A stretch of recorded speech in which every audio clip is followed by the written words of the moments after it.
Welcome to NCIX Tech Tips. Today's episode is all about the Vesta i7 5800 SLI. Now this system is not cheap. It comes in at around $2,000, but I think what you guys will discover is that you're getting a lot of performance for your money.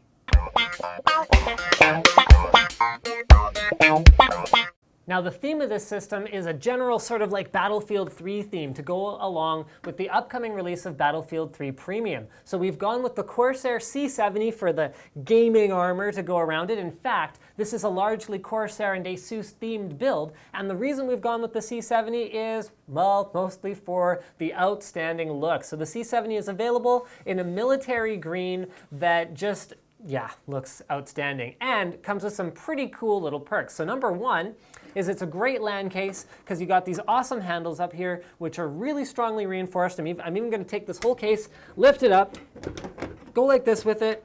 Very strong. You don't have to worry, even with a fully loaded system in here with liquid cooling, about anything breaking or going potentially wrong with it. The way the side panels close is also really neat. It's got these like ammo box style latches that you can snap shut with a very satisfying click, so that's pretty cool as well. But don't worry, there are practical reasons too. Like most Corsair cases, the C70 has outstanding cable management as well as a great overall aesthetic and features. On the front, you got your power button, your hard drive LED, your front audio, two USB 3.0 ports, as well as, check this out, under a little flap that you have to hold up, there's a yellow and black coded reset switch. So you can't accidentally press it, but it's there just in case you need it. We've got an Asus optical drive and two 120mm fan white LED lit, 120mm fan, two 120mm white LED fans in the front. So this goes along with the general theme of this system, which is military green and white lighting.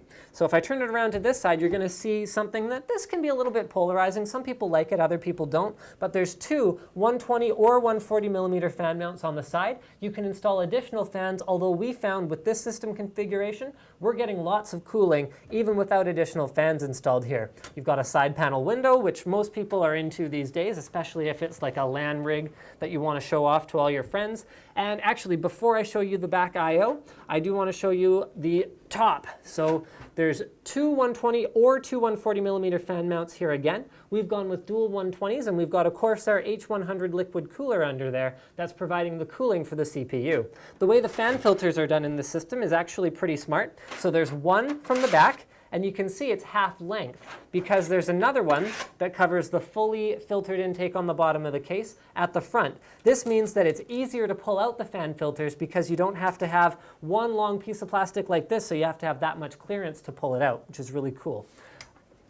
In terms of I/O, it's all provided by our Asus motherboard here. We're using a Sabertooth board, so 4 USB 2.0 ports, 4 USB 3.0 ports, a reset BIOS button, 2 eSATA ports, DisplayPort and HDMI out, Ethernet, gigabit Ethernet, optical audio out, 7.1 audio out, and from the GTX 680 graphics card, we've got up to 3+1 displays. So that is 3 in surround with 1 auxiliary display provided by 2 DVIs, an HDMI, and DisplayPort out. Now we're all done with the hard exterior. Let's get to the creamy candy filling, which is, of course, computer hardware. Don't eat it, please.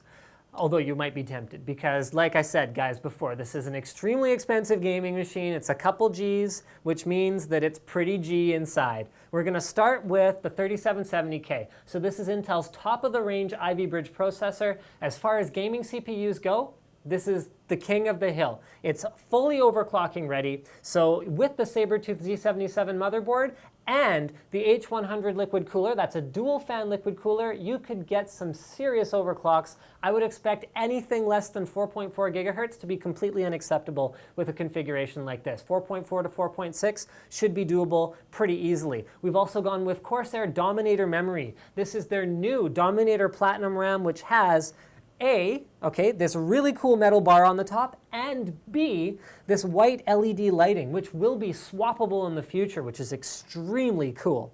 For graphics, we're using an Asus DirectCU2 GeForce GTX 680. This is a triple slot cooler, but due to the intelligent layout of the Asus Sabertooth board, you've actually got up to enough space using your second PCI Express 16X card to install 2 of these monsters without them interfering with each other, which isn't to say that you'd be able to install anything else on the board at that point, but them's the breaks if you want the absolute ultimate graphics performance.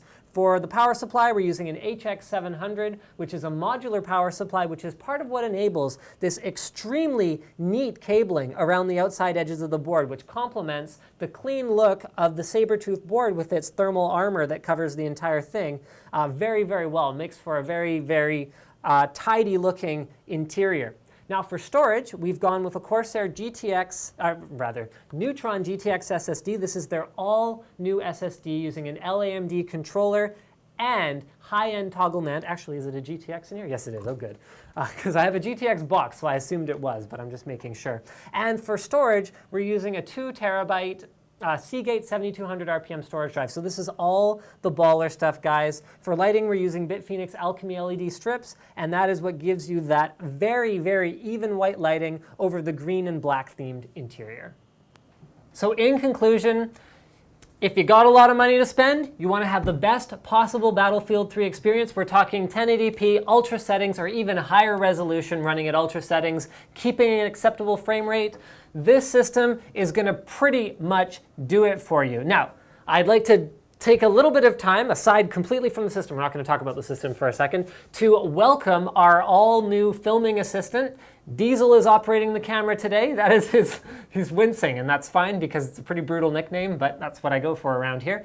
And he is going to be doing not only our filming, but also our editing for at least a little while here. He's an intern, and he's probably going to be teaching us more than we're going to be teaching him about improving our production values and our filming processes. So stay tuned for us to be sort of making things better over the next little while, at least we hope.